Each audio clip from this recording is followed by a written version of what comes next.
है क्या तो बोर्ड पे आपको दिख ही रहा होगा, ठीक है, मैंने लिख दिया ऑलरेडी ताकि आपको आसानी रहे, क्योंकि कुछ बातें ऐसी होती हैं जो आपको आप तक डिलीवर नहीं हो पाती, इसलिए मैं बोर्ड पे भी लिख के चलता हूँ, ठीक है। देखो, सोम आपका अप्लाइड मैकेनिक्स का एक ब्रांच है।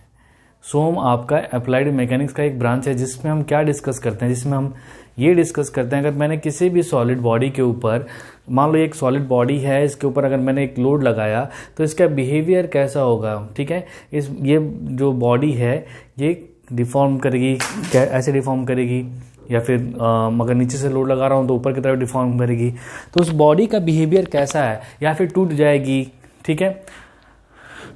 तो उस बॉडी के बिहेवियर की स्टडी को जब जो भी हम आपके फोर्सेस लगाते हैं, ठीक है, हमने जो फोर्स लगाया इसके कारण, या फिर जो हम फोर्स लगा रहे हैं उसके कारण इसके अंदर ना इंटरनल स्ट्रेस, इंटरनल फोर्सेस भी डेवलप होते हैं, ठीक है। इंटरनल फोर्सेस कैसे डेवलप होंगे, अगर मैं इस बॉडी को दबा रहा हूं तो ये बॉडी क्या चाहेगी कि ये बॉडी इसको रेजिस्ट करे, इस फोर्स को, तो मैं कस के दबा रहा हूं तो ये बॉडी चाहेगी कि नहीं मुझे दबना नहीं, ये बाहर की तरफ एक फोर्स लगा रही होगी, ठीक है, उसको बचने के लिए, ठीक है। किसी भी अगर बॉडी पे आप एक फोर्स अप्लाई करते हो, सपोज करिए बॉडी अगर मैंने यहाँ पे ऐसे और ऐसे एक फोर्स अप्लाई किया तो ये बॉडी इंटरनली इसको रेजिस्ट करेगी, इंटरनली एक रेजिस्ट करने के लिए अंदर से एक फोर्स लगाएगी, ठीक है, कि मुझे नहीं दबना है, ठीक है। अगर आप कंप्रेसिव फोर्स लगा रहे होगे तो ये टेंसाइल फोर्स लगाएगा इधर से, अगर आप खींच रहे होगे तो उसको वो इधर से फोर्स लगाएगा। फॉर एग्जाम्पल अगर आपको मैं पकड़ के खींचूँ तो आप खींच जाओगे क्या, नहीं, आप चाहोगे ना कि नहीं मुझे, मगर चाहे मुझे ही कोई खींच रहा है, चाहे आप सोचो आप दो लोगों के बीच में हो, दो लोग पकड़ के आपको खींच रहे हैं, ठीक है, बहुत तेजी से खींच रहे, तो आप क्या चाहोगे कि खींच जाओ, पता चला दो टुकड़े में बट जाओगे, नहीं ना, तो आप एक रेजिस्टेंस लगाओगे। अगर कोई आपको खींच रहा होगा तो आप एक रेजिस्टेंस लगाओगे, नहीं मुझे नहीं खींचना, मतलब वो जो रेजिस्टेंस अप्लाई होता है वही बॉडी भी अप्लाई करती है, जिसको हम इंटरनल रेजिस्टेंस कहते हैं। अभी आगे हम पढ़ेंगे इंटरनल रेजिस्टेंस क्या होता है, ठीक है। तो वो जो इंटरनली एक फोर्स डेवलप होता है वो भी आपके बॉडी को डिफॉर्मेशन में क्या करता है, कुछ काम करता है, तो उसका भी बिहेवियर हमें पढ़ना होता है कि बॉडी जो है कैसे बिहेव करेगी अगर इंटरनल कोई फोर्स डेवलप हो रहा है, बॉडी जो है कैसे बिहेव करेगी जब उसके ऊपर में एक्सटर्नली कोई फोर्स, बाहरी कोई फोर्स लगा रहे हैं, ठीक है, दबा रहे हैं, खींच रहे हैं, जो भी कर रहे हैं। तो ये सारे बिहेवियर हम किस में पढ़ते हैं, हम सोम में पढ़ते हैं, ठीक है, सोम में पढ़ते हैं। तो strength of material is a branch of applied mechanics, ये समझ में आ गया। Is deal with the behaviour of a solid bodies, देखो यहाँ पे लिखा हुआ ऑलरेडी कि ये सॉलिड बॉडी के बिहेवियर से डील करती है, subjected to various type of loading and internal forces develop due to this loading. Internal forces समझ में आ गया, इंटरनल फोर्सेज जो डेवलप क्यों होता है, ठीक है। और अब देखो इस सोम को पढ़ने का ऑब्जेक्टिव क्या है, भैया कोई भी चीज हम पढ़ते हैं तो उसका कोई ना कोई काम होता है, ठीक है। अभी सोम को पढ़ने का ऑब्जेक्टिव क्या है, तो सोम को पढ़ने का ऑब्जेक्टिव है आपका स्ट्रेस फाइंड करना, स्ट्रेन फाइंड करना, डिफ्लेक्शन फाइंड करना और लोडिंग कंडीशन को समझना, ठीक है। You have to understand the loading conditions, okay.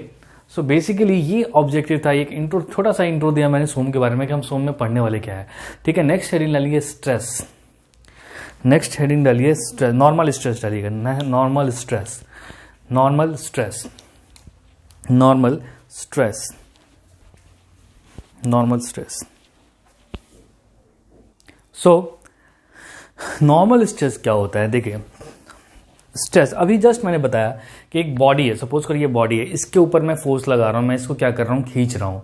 अगर इस बॉडी के ऊपर एक मैं टेंसाइल फोर्स खींच रहा हूं तो ये बॉडी खींचना चाहेगी, नहीं चाहेगी, तो ये एक इंटरनली फोर्स डेवलप करेगा, एक इंटरनली फोर्स डेवलप करेगा, इंटरनल रेजिस्टेंस देगा उस खिंचाव से, उस टेंशन से, कहेगा भैया मुझे नहीं खींचना है, मत खींचो, ठीक है। तो एक अंदर से एक टेंशन को उस क्या देगा, इंटरनल रेजिस्टेंस देगा। और इसी जो इंटरनल रेजिस्टेंस, यही जो इंटरनल रेजिस्टेंस है, इसी को हम स्ट्रेस बोलते हैं। सिंपल भाषा में समझो, अगर ये एक बॉडी है यहाँ पे, ठीक है, और मैंने यहाँ पे क्या किया, फोर्स लगाया, मैंने यहाँ पे एक कंप्रेसिव फोर्स लगाया, मैं इसको दबाने की कोशिश कर रहा हूँ, ठीक है, यूँ दबाने की कोशिश कर रहा हूँ, तो क्या ये दबेगा, ये दबेगा, ये स्ट्रेस लगाएगा, क्या लगा, अंदर से क्या लगाएगा, एक इंटरनल फोर्स डेवलप करेगा इसको, इससे बचाव के लिए। और ये जो इंटरनल फोर्स होता है, यही जो इंटरनल फोर्स होता है, ये क्या होता है, स्ट्रेस होता है, ठीक है। अभी इंटरनल फोर्स से स्ट्रेस नहीं होता है, जो इंटरनली आपका रेजिस्टेंस होता है, सॉरी इंटरनल रेजिस्टेंस जो होता है वो क्या होता है, स्ट्रेस होता है। इसने जितना रेजिस्टेंस ऑफर किया, ठीक है, इसने जितना रेजिस्टेंस ऑफर किया वो क्या है, स्ट्रेस है, ठीक है, वो क्या है, स्ट्रेस है। मैं आपको पकड़ के खींचूं, आप उसको खींचोगे, ठीक है। उसका आपकी बॉडी, अगर मैं आपकी बॉडी को खींचना चाहता हूं तो आपकी बॉडी के अंदर क्या होगा, एक रेजिस्टेंस होगा, रेजिस्टेंस डेवलप होगा, ठीक है।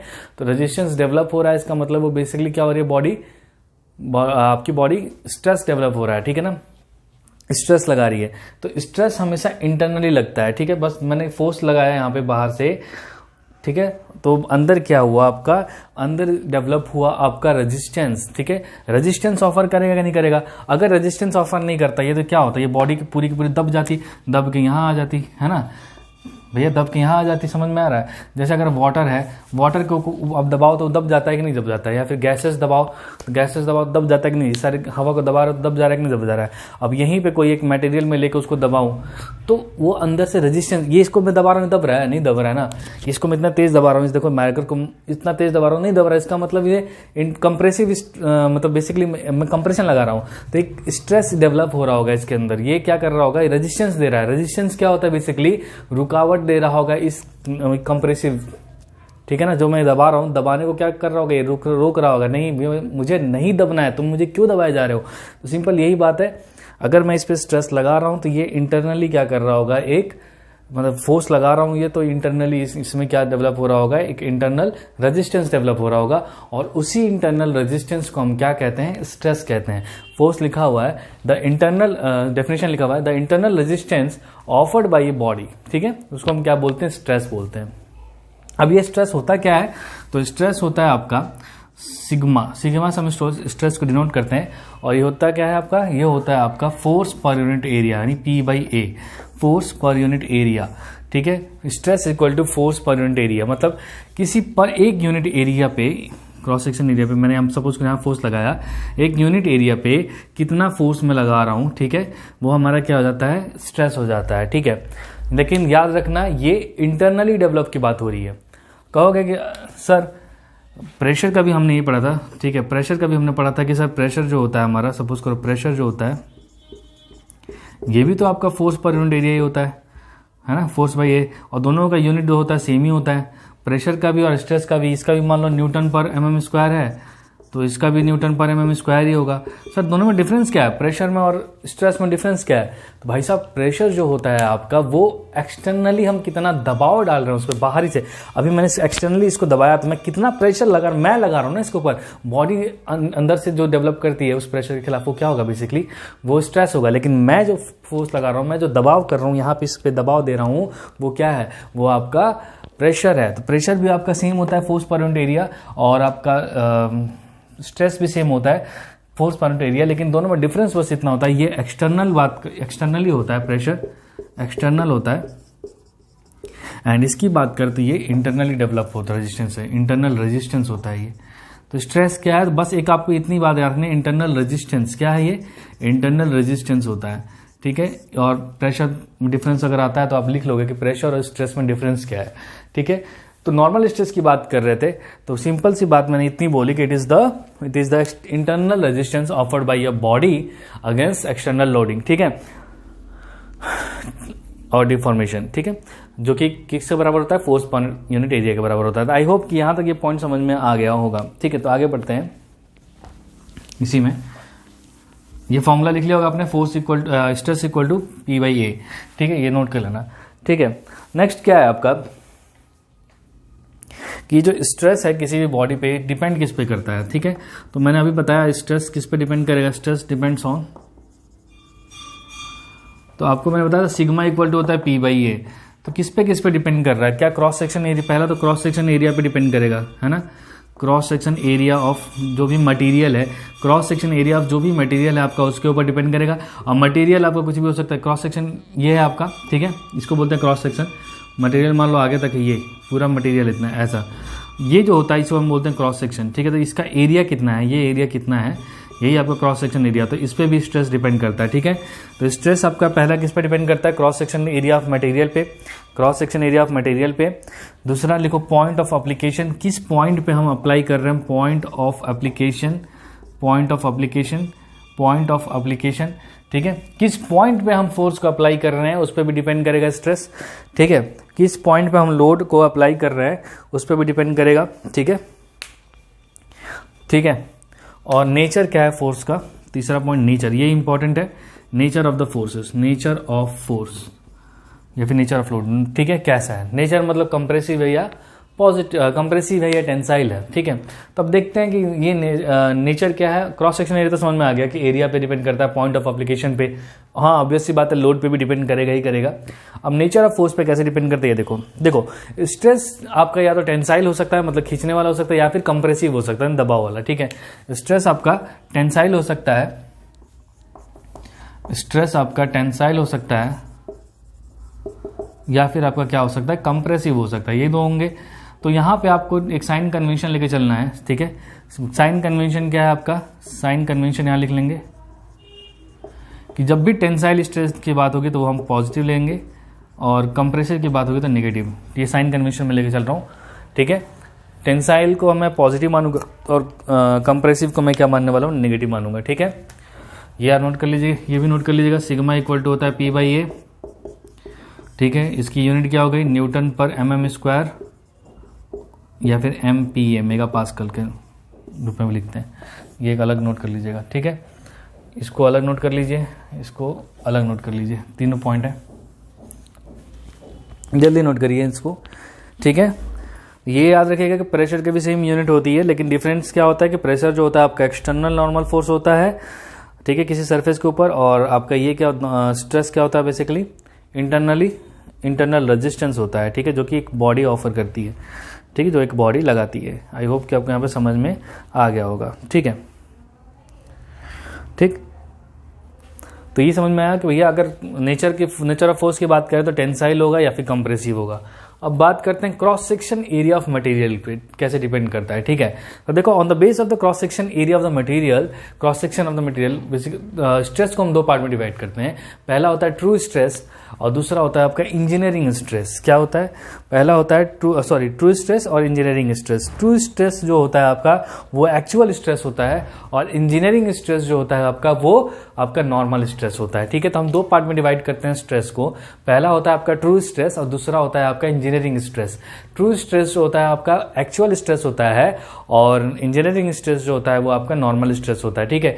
तो इसको आप लिखिए, फिर आगे हम ट्रू स्ट्रेस और इंजीनियरिंग स्ट्रेस के बारे में डिस्कस करेंगे। So on the basis of cross section area considered during the calculation of stresses, direct stresses can be of following two types. Direct stresses को हम दो टाइप में क्या करते हैं, डिवाइड करते हैं on the basis of area calculation. जैसे कौन सा एरिया हम ले रहे हैं जब हम स्ट्रेस कैलकुलेट कर रहे हैं, ठीक है। तो सपोज जब भी हम इंजीनियरिंग स्ट्रेस की बात करते हैं, ठीक है, तो हम कौन सा एरिया लेते हैं उसमें, और जब हम एक्चुअल स्ट्रेस की बात करते हैं यानी ट्रू स्ट्रेस की बात करते हैं तो उसमें उस समय हम कौन सा स्ट्रेस लेते हैं। तो डायरेक्ट स्ट्रेस यानी नॉर्मल स्ट्रेस को हमने दो पार्ट में डिवाइड किया। पहला आपका नॉमिनल स्ट्रेस और दूसरा आपका क्या था, ट्रू स्ट्रेस। नॉमिनल स्ट्रेस यानी engineering stress and actual stress यानी ट्रू स्ट्रेस, ठीक है। अब ये दोनों किस बेसिस पे डिवाइड किया गया है, तो ये डिवाइड किया गया है आपका on the basis of area consider. Cross section area जो हम कंसीडर कर रहे हैं, जब स्ट्रेस कैलकुलेट कर रहे हो आप, स्ट्रेस का फॉर्मूला क्या होता है, sigma is equal to load upon area. तो वो जो एरिया आप ले रहे हो, जो क्रॉस सेक्शन एरिया आप ले रहे हो बेसिकली, वो कौन सा ले रहे हो आप, ठीक है। क्रॉस सेक्शन एरिया जो आपने लिया है वो आप कौन सा एरिया ले रहे हो, ठीक है। इस पे डिपेंड करता है कि वो इंजीनियरिंग स्ट्रेस है या आपका एक्चुअल स्ट्रेस है। अब देखिए कैसे, देखो यहां पे अगर मैं स्ट्रेस कैलकुलेट करूंगा, मैथमेटिकली मैं समझा रहा हूं, ठीक है, मैथमेटिकली अगर मुझे यहाँ पे स्ट्रेस कैलकुलेट करना होगा तो मैं क्या लिखूंगा, मैं ये लिखूंगा ना, सिग्मा इक्वल टू होता है load upon area. Cross section area मैंने लिख दिया, ठीक है, sigma equal to load upon area, इसको ए नॉट मानो, ठीक है। तो कहोगे ठीक है सर, तो यहां भी तो वही लिखूंगा मैं, sigma is equal to load upon area, ठीक है। इसको मानो ए यानी एक्चुअल स्ट्रेस। अब देखो यहां पे जो एरिया है वो अलग है, यहां पे जो एरिया है वो अलग है। अब दोनों समझो कि ये वाला एरिया क्या है और ये वाला एरिया क्या है। तो देखो जिस समय हम इस बॉडी के ऊपर, सपोज करिए कि बॉडी था, ठीक है ना, इस बॉडी के ऊपर आपने लोड लगाया, जिस समय आप इस बॉडी के ऊपर लोड कंसीडर कर रहे हो या फिर कोई टेंसाइल फोर्स लगा रहे हो या कंप्रेसिव ला रहे हो, सपोज करो मैंने कंप्रेसिव लिया हुआ है, और जिस समय इस बॉडी के ऊपर आपने लोड लगाया, ठीक है, मान लो ऐसे समझ लो, तो ये बॉडी जो है इसका जो क्रॉस सेक्शन एरिया था, ये मान लो ये क्रॉस सेक्शन एरिया है, ठीक है, जो पहले थी, ठीक है, वही यहाँ पे हमने ए नॉट जो इनिशियल एरिया था वही एरिया हमने ले लिया, और उससे जो हमारा स्ट्रेस आता है वो हमारा इंजीनियरिंग स्ट्रेस हो जाता है। लोड से पहले जो थी वही आप स्ट्रेस समय लोड लगाने से पहले जो आपकी एरिया थी वही एरिया आप यहाँ पर अगर कंसीडर करते हो तो वो इंजीनियरिंग स्ट्रेस में आता है। ठीक है, तो यहाँ पे ए नॉट क्या लिख सकता हूँ मैं लिख सकता हूँ ए नॉट इक्वल टू क्या, original cross section area, original cross section area of specimen, जो भी हमने स्पेसिमेन या फिर बॉडी लिया, ठीक है ना, ऑफ स्पेसिमेन। ठीक है, यहां समझ में आ गया, ओरिजिनल क्रॉस सेक्शन एरिया हो गया। अब यहां पे बात करूं तो मैंने कहा कि मैंने ये बॉडी थी, सपोज करो इस पे मैंने एक स्पेसिमेन लिया था या फिर कोई बॉडी थी, मैंने लोड लगाया और इससे पहले एरिया क्या था, ए नॉट था। ठीक है, ए नॉट पहले एरिया था। अब कोई भी बॉडी को अगर आप दबाते हो या फिर कोई लोड लगाते हो तो थोड़ा सा तो डिफॉर्म करेगी ना यार, अपना शेप को चेंज करेगी ना। इसको दबाओगे तो मान लो ये पोजीशन पहले यहाँ पे कहीं था, अब वो यहाँ से घट के कहीं यहाँ पे आ गया, ये आ गया। ठीक है, इसको मैं ब्लैक पेन से बना रहा हूँ। यहाँ पर तुमने लगाया, अब जो क्रॉस सेक्शन एरिया हो गया वो घट के इतना आ गया, लो। और ये जो ब्लैक वाला एरिया दिख रहा है तुमको, ये ब्लैक वाला, इसको मैंने मान लिया, इसको मैंने क्या मान लिया,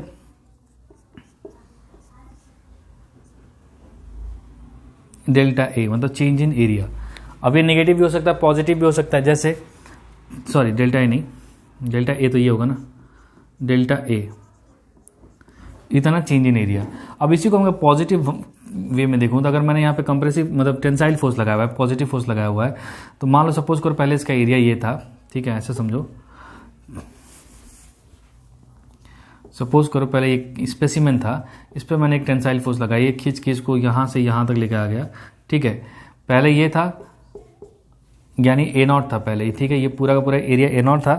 अब ब्लू वाला हो गया है, ब्लू ये पूरा का पूरा बढ़ गया है, सपोज करो ये, अब ये क्या है, डेल्टा ए है, मतलब चेंज इन एरिया कितना हुआ, पहले इतना था, इतना चेंज हुआ है, और टोटल एरिया कितना हो गया, इस टोटल एरिया को हम बोलेंगे, ये टोटल एरिया जो है मान लो ए एक्चुअल हो जाता है। ठीक है, तो ये पूरा का पूरा एरिया अब क्या हो चुका है, ए एक्चुअल हो चुका है। ठीक है, लोड लगाने के बाद से एरिया में कितना चेंज आया, डेल्टा ए चेंज आया। ठीक है, इसको अभी यहाँ पे टेंसाइल ही समझो, एरिया में कितना चेंज आ रहा है, डेल्टा ए चेंज आ रहा है। ठीक है, तो यानी ये जो आपको एक्चुअल एरिया दिख रहा है वो एक्चुअल एरिया अब कितना हो गया, ये A naught plus delta A. Actual area कितना हो गया, ए नॉट ये था पहले यहाँ से यहाँ तक, मतलब ये पूरा एरिया किसका था, ए नॉट का था, और ये तुम्हारा डेल्टा ए है। तो अब जो टोटल एरिया हो जाएगा, ये इसको मैं ऐसा भी तो लिख सकता हूँ, sigma is equal to P upon A naught, यानी ओरिजिनल एरिया ऑफ स्पेसिमेन जो पहले था, पहले ये ओरिजिनल एरिया मान लो यहाँ तक था। ठीक है, अब क्या हो चुका है, जब तुमने लोड अप्लाई कर दे यहाँ पे तो ये थोड़ा सा चेंज हुआ एरिया में। भाई किसी भी चीज़ को खींचोगे, प्लस सपोज करो ये यहाँ पे लगा हुआ था ये मार्कर, ठीक है, इसको मैंने खींचने के बाद से इसकी एरिया सपोज करो इतनी बढ़ रही है ना भाई एरिया, तो वही काम हुआ यहाँ पे, इसको खींचने से इसकी एरिया क्या हो गई, बढ़ चुकी है। ठीक है, तो ये जो यहाँ पे जो एरिया लेते हैं वो पूरी बढ़ी हुई एरिया लेते हैं। ठीक है, लोड अप्लाई करने के बाद से, तो ए नॉट प्लस डेल्टा ए हो जाएगा। आई होप कि आपको समझ में आ रहा होगा। तो यहाँ पे ए नॉट क्या है, actual cross section area of specimen, लिखोगे ए क्या है यहाँ पे, एक्चुअल क्रॉस सेक्शन एरिया। वहां पे देखो ओरिजिनल क्रॉस सेक्शन एरिया था इंजीनियरिंग वाले में, और यहाँ पे actual cross section area of specimen, actual cross section area of specimen after application of load, after application of load. I hope कि समझ में आएगा। लोड के एप्लीकेशन के बाद से जो एरिया मिलती है आपको, ठीक है, वो क्या मिलता है, ये। अब ये जो डेल्टा ए है, यहां पे मैंने बताया था, मान लो पहले अगर मैं कंप्रेसिव फोर्स लगा रहा हूँ तो ये जो है ये एरिया घट के यहाँ आ जाएगा। कंप्रेसिव फोर्स के केस में जो पहले बताया था मैंने, ये जो घट के यहाँ आ गया, ठीक है ना, ये पहले इतना था, क्या कर रहा हूँ मैं, अब घट के इतना पे आ गया। ठीक है, तो ये डेल्टा ए कम हुआ तो ये माइनस का हो जाएगा, क्योंकि इतना माइनस हुआ है। ठीक है, मान लो ये ए नॉट था और ये कितना कम हो गया, डेल्टा ए कम हुआ। तो ठीक है, तो टेंशन में हम बात करें तो हमेशा देखना जो ट्रू स्ट्रेस होता है टेंशन में, जो इसको अंडरलाइन कर लेंगे, ट्रू स्ट्रेस जो होगा वो हमेशा ग्रेटर देन होगा, ग्रेटर देन होता है किसका, इंजीनियरिंग स्ट्रेस से। तो हमेशा टेंशन में याद रखना, टेंशन में आपका ट्रू स्ट्रेस ज़्यादा होता है इंजीनियरिंग स्ट्रेस से, और कंप्रेशन में आपका जो ट्रू स्ट्रेस है वो कम होता है, always less than the engineering stress. तो कंप्रेशन में कम होगा ट्रू स्ट्रेस इंजीनियरिंग स्ट्रेस से, ठीक है, और टेंशन में ज़्यादा होगा, ठीक है ना, क्योंकि आपको पता ही है यहाँ पर एरिया हम कितना लेते हैं, सिग्मा इक्वल टू हम लेंगे area by P not, sorry P upon A not. तो ये था आपका कौन सा इंजीनियरिंग स्ट्रेस, ठीक है। अब यहीं पे अगर मैं बात करता हूं कि यहां पे अगर मैं टेंशन में ले लेता हूं, देखो ध्यान से,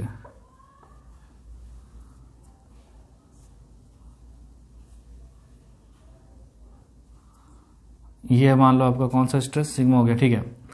हाँ, यहां बात करते हैं ट्रू स्ट्रेस की, तो ट्रू स्ट्रेस कितना हो जाएगा, पी अपॉन ए प्लस डेल्टा ए, ठीक। और कंप्रेशन बात करना, true stress is always less than the engineering stress, ठीक है। तो यहाँ पे सिग्मा आपका ये हो जाएगा पी अपॉन ए नॉट, देख लेना इसको, ठीक है, याद रखना वो वाला से, उसी फॉर्मूले से याद रखेंगे, कंप्रेशन में माइनस हो जाता है, ठीक है। आई होप कि आपको यहाँ पे समझ में आ गया होगा सारे पॉइंट्स,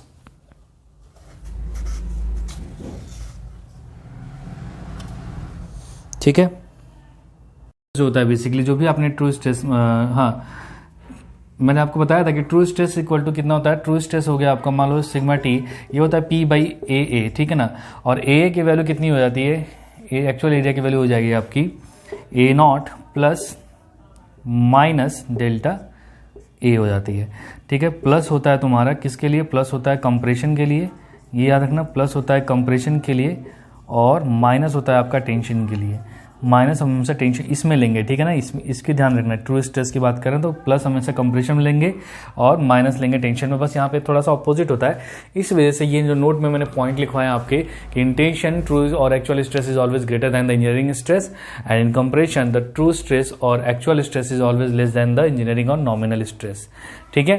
तो अब खुद सोचो यहाँ पे कि sigma T is equal to P by A लिया मैंने, राइट। अब यहाँ पे आपको पता है कि इंजीनियरिंग स्ट्रेस कितना होता है, इंजीनियरिंग होता है पी बाई ए नॉट। अब मैंने कहा कि यार क्या है तुम्हारा एक्चुअल स्ट्रेस की बात कर रहे हैं, मतलब टेंशन की बात कर रहा हूँ, ठीक है। टेंशन में ट्रू स्ट्रेस ऊपर वाला टेंशन है ना, टेंशन में क्या हो जाएगा, नेगेटिव हो जाएगा ना, तो टेंशन में पी बाई क्या हो जाएगा तुम्हारा ए माइनस, टेंशन में negative A minus delta A.